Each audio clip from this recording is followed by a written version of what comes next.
இதுவரை தமிழகத்திலேயே ஒரு அரசியல் கட்சி கூட்டத்தில் மக்கள் சிக்கி இவ்வளோ பேர் இறந்து போகிறது இதுதான் முதல் தடவை வரலாற்றில் அப்படின்னு ஒரு செய்தி வருது.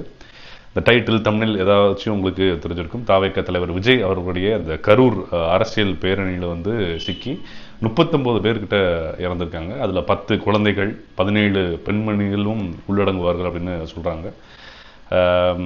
அந்த வீடியோக்குள்ளே நம்ம போகிறதுக்கு முன்னாடி அந்த உயிரிழந்தவங்களுக்கு என்னுடைய ஆழ்ந்த இரங்கலை தெரிவிச்சுக்கிறேன். என் வீடியோவில் தான் என் சேனலில் தான் புதுசாக வீடியோ பார்க்குறீங்க அப்படின்னா என் பேர் சுபாஷ். இந்த மாதிரி தமிழகத்தில் நடக்கக்கூடிய சில முக்கியமான விஷயங்களும் சரி, நிறைய ட்ராவல் வ்ளாக்ஸ் இந்த மாதிரி விஷயங்களை பற்றி நான் பேசுவேன். ஆக்சுவலாக இந்த வீடியோக்குள்ளே போகிறதுக்கு முன்னாடி இன்னொரு விஷயமும் சொல்லிக்க விரும்புகிறேன். நான் தனியாளாக எந்த ஒரு அரசியல் கட்சி சார்ந்தவனும் கிடையாது, எந்த ஒரு தலைவருக்கு ஆதரவான ஆளும் கிடையாது. நான் பொதுப்படையாக மக்கள் மேலே உள்ள ஆர்வத்தில், மக்கள் மேலே உள்ள அந்த ஒரு அனுதாபத்தில் தான் அந்த வீடியோ பேச போகிறேன். ஆக்சுவலாக இந்த விஷயங்கள் ஸ்டார்ட் ஆனது எப்படி அப்படின்னு பார்த்தீங்கன்னா, தாவேக தலைவர் விஜய் அவர்கள் பார்த்தீங்கன்னா கடந்த ஒரு மாதமாகவே நிறைய இடங்களில் வந்து இந்த அரசியல் பேரணிக்காக போயிட்டு இருக்காப்புல. திருச்சி, நாகப்பட்டினம், பெரம்பலூரும் நிறைய இடங்களுக்கும் போயிருக்காப்புல. நிறைய சில பேசப்படக்கூடிய விஷயங்களும் நடந்திருக்கு, செய்தித்தாள்களில் நம்மளால் பார்க்க முடிஞ்சுது. பொதுவாக விஜய் அவர்கள் பார்த்தீங்கன்னா இந்த விடுமுறை நாளை கணக்கு பண்ணி சனிக்கிழமையில் தான் வந்து இந்த மாதிரி பேரணிகள் நடத்துகிறாப்புல. அந்த வகையில் இந்த கடந்த நேற்று சனிக்கிழமையில் காலையில் அதெல்லாம் வந்து நாமக்கல் பெல்ட்லாம் முடிச்சுட்டு கரூர் வராப்புல. சோசியல் மீடியா விஜய் அந்த டிவிக்கு ஹேண்டில் இருந்து என்ன வருது அப்படின்னு பார்த்தீங்கன்னா, அரௌண்ட் 12-1 மணிக்கெலாம் வந்து விஜய் அவர்கள் வந்துடுவாப்புல அப்படின்னு சொல்லி ஒரு விஷயங்கள் அவங்க போஸ்ட் பண்ணுறாங்க போல. ஸோ இதுக்காக வந்து விஜய் அவர்களுக்கு எல்லா இடத்துலையுமே கூட்டம் அவ்வளோ பெரிய லெவலில் கூடுது அப்படிங்கிறத நம்மளால் பார்க்க முடியுது. ஸோ காலையில் 10-11 மணிலேருந்து மக்கள் அதிகமாக வர ஆரம்பிச்சிட்டாங்க போல். பயங்கரமான ஒரு இன்ஃப்ளோ இருந்திருக்கு. அன்றைக்கான வெதருமே கொஞ்சம் டீஹைட்ரேஷன் ஆகிருக்கான லெவலில் ஒரு வெயில் அந்த மாதிரி தாக்கங்கள்லாம் இருந்திருக்கும் போல். ஸோ அதுலேருந்தே ஒரு தண்ணி உணவுலாம் பெருசாக இல்லாமல் தான் வந்து அவங்க காத்துட்டு இருந்திருக்காங்க. அட்லீஸ்ட் அங்கே கொடுக்கப்பட்ட பெர்மிஷன் எப்போ அப்படின்னு சொல்லி பார்த்தீங்கன்னா 3லேருந்து 10 மணி வரைக்கும் கொடுக்கப்பட்டதாக ஒரு டிஜிபி ஒரு பேட்டி கொடுத்துருந்தாப்புல. ஸோ இந்த ஒரு டைமுக்கு முன்னாடியே மக்கள் வர ஆரம்பிச்சிட்டாங்க. பட் ஸ்டில் இவ்வளோ பெரிய க்ரௌடு நிறைய இதை தாண்டி தான் வராப்புல. கண்டிப்பாக அந்த டிலே இருக்கிறது வந்து அது வந்து நார்மல் தான், அது இல்லைன்னு சொல்ல முடியாது. இவர் வரதுக்கு இரவு 7-7:30 ஆயிடுச்சு அப்படின்னு சொல்லி சொல்லப்படுது. ஸோ அந்த டைம் என்ன ஆயிருக்குன்னா, நீங்களே நிறைய அந்த வீடியோலாம் பார்த்துருக்க வாய்ப்பு இருக்குது. விஜய் அவர்கள் அந்த பஸ்ஸில் வரும்போது பார்த்தீங்கன்னா பின்னாடி சுற்றி நிறைய வெஹிக்கிள்ஸ், நிறைய மக்கள் வந்து அவரை ஃபாலோ பண்ணிகிட்டே வராங்க. ஸோ இங்கே என்ன நடந்திருக்குன்னா, இங்கே ஆல்ரெடி ஒரு பெரிய கூட்டம் இருந்திருக்கு. அந்த பெர்மிஷன் கொடுக்கப்பட்ட அந்த இடத்துல ஃபர்ஸ்ட் ஒரு பெரிய குற்றச்சாட்டு அரசாங்கத்து மேலே வைக்கிறது வந்து ஒரு பெரிய இடம் வந்து டிவிக்கு சார்பில் கேட்டிருக்காங்க போல். ஆனால் அவங்க பெர்மிஷன் வழங்கலை. இவங்க பெர்மிஷன் வழங்கின அந்த ஒரு ஜங்ஷனில் வந்து பார்த்தீங்கன்னா ஒரு 10,000 பேர் தான் வந்து இருந்து பார்க்க முடியும் போல். போலீஸ்காரர்கள் வந்து ஒரு 500 பேர் பணியமைச்சிருக்காங்களாம். ஒரு 20,000 பேர் வரைக்கும் கூட வரலாம் அப்படின்னு சொல்லி தான் அவங்க பிளான் பண்ணியிருக்காங்க. பட் ஆனால் வந்தது பார்த்தீங்கன்னா 27,000 பேர் வந்திருக்காங்க. ஸோ என்ன ஆயிடுதுன்னா, அந்த இருந்த க்ரௌடு ப்ளஸ் அந்த விஜய் அவர்கள் வண்டியை சுற்றி வந்த க்ரௌடும் சேர்ந்து இணையும் போது பயங்கரமான ஒரு நெரிசல் ஏற்பட்டிருக்கு. அந்த டைமில் ஒரு கட்டத்தில் எலக்ட்ரிசிட்டியும் ஆஃப் ஆன மாதிரியும் செய்திகள் வந்தது. அது இல்லாமல் இவருடைய ஜென்ரேட்டர் மூலமாக சில ஃபோக்கஸ் லைட்லாம் இருந்திருக்கும் போல், அதுவும் ஆஃப் ஆகி நிர்மல்குமார் அப்படின்னு ஒரு பொறியாளர் ஒருத்தர் வந்து ஒரு பேட்டி கொடுத்துருந்தாப்புல. அதில் என்ன சொல்லியிருந்தாப்புனா, அந்த லைட் எல்லாம் ஆஃப் ஆகிறப்போ ஒரு பெண் வந்து அவங்க குழந்தைய மிஸ் ஆயிட்டாங்க அப்படின்னு சொல்லி ஒரு கூச்சலிட்டு இருக்காங்க போல. அதுக்கப்புறம் அந்த சுற்றுல வந்து நிறைய ஒரு கூச்சலிடுற சவுண்டும் சரி, நிறைய மக்கள் பயங்கரமாக பேனிக் ஆகி அங்கங்கே போக ஆரம்பிச்சிட்டாங்க. நிறைய பேர் அங்கே நின்று வண்டிகளுக்கு நடுவில் அதுக்கு கீழெலாம் வந்து போய் ரொம்ப சிரமப்பட்டதெல்லாம் அவர் சொல்லியிருந்தாப்புல. ஸோ அப்போவே இந்த விஷயங்கள்லாம் நடந்திருக்கு.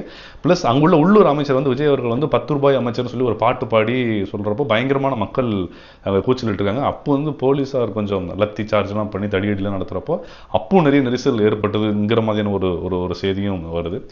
ஸோ இதெல்லாம் நடந்துட்டு இருக்கிறப்போவே பார்த்தீங்கன்னா இந்த விஷயங்கள் பயங்கரமாக இதாக இருக்குது. அதுக்கப்புறம் விஜய் அவர்கள் ஒரு கட்டத்தில் நிறுத்தி அவர் கிளம்புறாப்புல. ஸோ அதுக்கப்புறம் வந்தக்கூடிய செய்திகள்லாம் பார்த்தீங்கன்னா இந்த மாதிரி இவ்வளோ பேர் இறந்துருக்காங்க அப்படிங்கிற ஒரு செய்தி வந்து வருது. இதுதான் நடந்த விஷயம். இது ஒரு பக்கம் இருக்கட்டும். இதுக்கப்புறம் அரசாங்கம் இதுக்கு ரியாக்ட் பண்ணது என்ன அப்படின்னு பார்த்தீங்கன்னா, எல்லா பெரிய அரசியல் கட்சியிலேருந்துமே அறிக்கை வந்துருச்சு. பிஜேபியிலேருந்து, ஏடிஎம்கேலேருந்து, டிஎம்கேலேருந்து எல்லாருமே வந்துட்டாங்க. ஸ்டாலின் அவர்கள் கூடுதலாக முதலமைச்சராக இருக்கனால ஒரு என்கொயரி கமிஷன் வந்து நியமிக்க போகிறோம் இந்த ஒரு சம்பவத்துக்கு அப்படின்னு சொல்லி, ப்ளஸ் இறந்தவர்களுக்கு 10 லட்சம் ரூபாய் பணமும் சிகிச்சை பெற்றிருக்கவங்களுக்கு 1 லட்சம் ரூபாய் பணமும் வந்து கொடுக்க போகிறதா சொல்லியிருக்காப்புல. இது அவருடைய ஒரு ஸ்டாண்டு. இன்னொரு பக்கம் விஜய் அவர்கள் வந்து அந்த களத்தில் ஒரு சுத்தமாக அந்த ஹாஸ்பிட்டல் அந்த சைட்லாம் எங்கேயுமே போகல. அவர் உடனடியாக ஒரு ப்ரைவேட் ஜெட்டில் சென்னைக்கு புறப்பட்டதான ஒரு செய்தி வருது. அங்கே போய் ஒரு ட்வீட்டும் போட்டிருக்காப்புல. இந்த மாதிரி இதயம் நொறுங்கியது, சிந்தனைகள்லாம் அந்த சிகிச்சையாளர்கள் கூட அப்படிங்கிற மாதிரியான ஒரு அறிக்கையை விடுறாப்புல. ஸோ விஷயம் இப்போ யோசிச்சு பாருங்களேன், அரசாங்கத்து மேலேயும் ஒரு குற்றச்சாட்டு வைக்கப்படுது. இந்த பக்கம் விஜய் அவர்கள் வந்து அந்த ஏற்பாட்டாளர்கள் மதியானத்துலேருந்தே அவங்களுக்கு சில வசதிகளை செஞ்சு கொடுத்துருக்கணும்னு ஒரு குற்றச்சாட்டு வருது. இப்போ இவர் ஒரு அறிக்கை மாதிரி விட்டாப்புல, இவர் களத்தில் வந்துட்டாப்புல, இதெல்லாம் வந்து முடியுது. ஆனால் இப்போ பாதிக்கப்படுறது யாராக இருப்போம்? நம்மளை மாதிரி ஒரு மக்களாக தான் இருப்போம். ஸோ நம்ம உயிருக்கான பதில் எங்கே கிடைக்கும் அப்படின்னு பார்த்தீங்கன்னா கண்டிப்பாக கிடையாது. கரூர் பெல்ட்டில் கூடுதலாக தமிழக வணிகர்கள் சங்க பேரமைப்பு சார்பாக இன்னைக்கு ஞாயிற்றுக்கிழமை முழு கடை அடைப்பு கரூர் மாவட்டம் முழுசா அப்படின்னு சொல்லியும் அவங்க சைட்லேருந்து சொல்லியிருக்காங்க. நிறைய அரசியல் கட்சிகளுடைய அறிக்கைகளும் சரி, பொதுவான இணையமாக ஆட்கள் நிறைய பேருடைய ஒரு அனுதாபங்களும் நடந்துட்டு இருக்கு. ஆக்சுவலி என்னை பர்சனலாக எடுத்துக்கிட்டிங்கன்னா, நான் அந்த மாதிரி ஹியூஜ் க்ரௌட் இருக்க இடம் நிறைய போயிருந்திருக்கேன். அதில் ஒன்று விக்ரவாண்டியில் நடந்த தளபதி விஜய் அவர்களுடைய முதல் மாநில மாநாடு, ரெண்டாவது திருச்சூரில் நடந்த பூரம், முந்தைய காலத்திலலாம் வந்து காஞ்சிபுரம் அத்திவரதர், இந்த மாதிரி விஷயங்கள்லாம் போயிருக்கேன். நான் ரீசெண்டாக போனது எல்லாமே பார்த்திங்கன்னா மெயின் பர்பஸ் வந்து வீடியோ விளாகிங்காக தான். ஸோ நம்ம அந்த கூட்டங்கள்லாம் போகிற வழியிலே தெரிஞ்சிடும் எவ்வளோ மேசிவ் க்ரௌடு வருது, அங்கே எந்த அளவுக்கான விஷயங்கள் இருக்குங்கிறது தெரிஞ்சு தான் நம்ம போகிற மாதிரி இருக்கும். ஸோ ஒரு குழந்தைகளை கூப்பிட்டு வர்றப்போ இந்த மாதிரி ஒரு க்ரௌடில் நம்ம குழந்தைய அழைச்சிட்டு போய் சிரமப்படுத்தணுமா அப்படிங்கிறத மக்கள் கண்டிப்பாக சிந்திரிச்சிருக்கணும் இல்லையா? அதை தவறியிருக்காங்க. அதனால தான் அந்த 10 குழந்தைகளோட உயிர் போயிருந்திருக்கு. இதே மாதிரி தான் அந்த முதல் மாநாடுக்கு நான் போகிறப்போ நாங்கள் ஓரளவுக்கு என்னோட ஒரு தண்ணீர் பாட்டிலோ ஒரு சில உணவு பட்டலங்களோ எடுத்துகிட்டு தான் போனேன். பட் நானும் காலையிலேயே போயிட்டோம். அது ஒரு கட்டத்துக்கு அப்புறம் முடிஞ்சிருச்சு. அதுக்கப்புறம் அவங்க ஏதாவது ஒரு அவங்க வசதியெல்லாம் ஏற்படுத்தியிருந்தாங்க. பட் எங்ககிட்ட வந்து சேரல. இதை ஒரு குற்றச்சாட்டாக நான் இதெல்லாம் வந்து எக்ஸ்பீரியன்ஸ் பண்ணேன் அப்படின்னு சொல்லி ஒரு வீடியோ நான் போட்டிருந்தேன். அது இன்ஸ்டாகிராம்லையும் இருக்குது, யூடியூப்லையும் இருக்குது. அது கீழே விஜய் ஆதரவாளர்களோ பொது ஆட்களோ யாருன்னு கூட நமக்கு தெரியாது. அவங்க அப்படி ஒரு அடி அடிச்சிருந்தாங்க நம்மளை. அவ்வளோ ஒரு விமர்சனத்துக்கு நான் உள்ளானேன். இந்த வீடியோலாம் போடுறதுக்கு முன்னாடி என் ஃப்ரெண்ட்லாம் ஒருத்தன் சொன்னான், நீ இப்போ தான் புதுசாக சோஷியல் மீடியாலாம் வந்திருக்க, ஒரு பெரிய தலைவர்லாம் பற்றி அவ்வளோ சீக்கிரம் போடாத, அது உனக்கு ஒரு பேக் ஃபயர் ஆகிறாமலாம் சொன்னான். நான் அதை பற்றிலாம் யோசிக்கல. நான் ஒரு இடத்துக்கு போனேன், நான் அதில் சிரமப்பட்டேன், அதை போட்டிருந்தேன். கிட்டத்தட்ட அதே தானே இன்றைக்கி நடந்திருக்கு. அதே மாதிரி ஒரு குற்றச்சாட்டு வருது. இந்த உணவு தண்ணீர் விஷயங்கள்லாம் சரியாக பண்ணி கொடுக்கல, அதனால தான் மக்கள் ரொம்ப டீஹைட்ரேட் ஆகி அதுவும் ஒரு காரணம் அப்படின்னு சொல்லப்படுது. இதுதான் நான் அன்றைக்கும் சொல்லியிருந்தேன். அன்றைக்கி பெரிய நல்ல நேரத்துக்கு பெரிய அசம்பாவிதம் எதுவுமே நடக்கலை. நான் என்ன சொல்ல வரேன்னா, பாரத ரத்னா அப்துல் கலாம் இருக்காப்புல, நம்ம தமிழகத்தை சேர்ந்தவர் தான். எவ்வளோ விஷயங்கள் சாதிச்சிருக்காப்புல. உலக லெவலில் அவரோட பேர் வந்து பெரிய லெவலில் தெரியப்படக்கூடிய ஒரு ஆள். அவருடைய ஒரு லெக்சர் இன்டோர் அவுட்டோர்னு அவ்வளோ இடத்துல நடந்திருக்கும். என்னைக்காவது ஒரு நியூஸ் கேள்விப்பட்டிருக்கீங்களா? அவருடைய ஒரு லெக்சருக்கு வந்து மக்கள் அவ்வளோ கிரேஸாக வந்து போய் சேர்ந்துருக்காங்க, குழந்தை குட்டிகளோட போயிருக்காங்க அப்படின்னு என்னைக்காவது நம்ம நியூஸ் கேட்டிருப்போமா? அந்த மாதிரி இடத்துக்கு குழந்தைகளை நம்ம கூட்டி சென்றிருக்கணும். இந்த இடத்துக்கு ஏன் வரணும்? அந்த குழந்தைக்கு என்ன தெரியும்? அந்த பொலிட்டிக்கல் பற்றி அவர் பேசுறது என்ன? இந்த குழந்தைகளுக்கு ஏன் என்ன புரிய போகுது? ஸோ ஆப்வியஸ்லி என்ன தெரியுது, ஒரு ஸ்டாருக்காக தான் இங்கே போகிறாங்க அப்படிங்கிறது. ஸோ இந்த ஒரு விஷயம், இந்த ஒரு காலத்தில் இவ்வளோ மொபைல் ஃபோன் ஸ்மார்ட் ஃபோன்லாம் மக்கள் யூஸ் பண்ணுறோம், எவ்வளோ விழிப்புணர்வுகள் நம்மளுக்கு தெரியுது. இதுக்கு முன்னாடி கூட்ட நெரிசலில் எவ்வளோ பேர் சிக்கி இறந்துருக்காங்க. இந்த பெங்களூர் ஐபிஎல்லாக இருக்கட்டும், வடக்கே ஒரு ஹோலி ஃபெஸ்டிவல் ஒன்று நடந்தது. ஸோ இது எல்லாம் பார்த்தும் நம்ம ஏன் இன்னும் அதை தெரிஞ்சுக்கல அப்படிங்கிறத நம்ம புரிஞ்சுக்கணும். நான் அகைன் சொல்கிறது தான், இப்போ நம்ம 2 பேரும் பொறுப்புன்னு சொல்கிறோம். அந்த இடம் பெர்மிஷன் ஒழுங்காக வழங்கலை, போலீஸ்காரர்களுடைய ஆக்டிவிட்டிஸ் முழுசாக திருப்தி அளிக்கலை, ரெண்டாவது விஜய் அவர்களுடைய ஏற்பாடும் சரியில்லை, ஒருத்தர் வந்து ஹாஸ்பிட்டல் வந்து போயிட்டாப்புல, ஒருத்தர் ஹாஸ்பிட்டல் கூட வராமல் கிளம்பிட்டாப்புல, இந்த மாதிரி விஷயங்கள் இருக்குது. இப்போ நடுவில் பாதிக்கப்படுறது யார்? நம்ம மக்கள் தான். ஸோ இதை நம்ம கண்டிப்பாக ஆழ்ந்து சிந்திக்கணும்.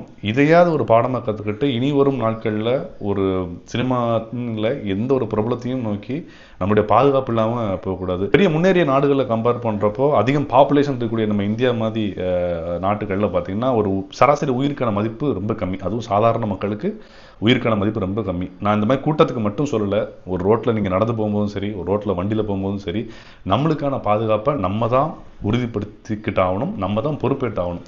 ஸோ அந்த மாதிரி சூழ்நிலையில் நீங்கள் எந்த அது ஒரு கான்சர்ட்டாக இருக்கட்டும், ஒரு எந்த ஒரு கேதரிங்காக இருக்கட்டும், நம்ம தான் அதுக்கு பொறுப்பாக இருக்கணும், நம்ம தான் அதுக்கு முன்னேற்பாரோடு இருக்கணும்.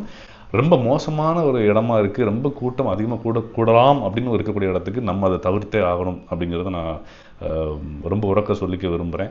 இந்த ஒரு விஷயம் எல்லாருக்கும் போய் சேரணும் அப்படிங்கிறதையும் நான் நினைக்கிறேன். நமக்கான பாதுகாப்பை நம்மளே உறுதியளிப்போம். மீண்டும் ஒரு வீடியோ எல்லாரையும் சந்திக்கும் வரை நன்றி, வணக்கம்.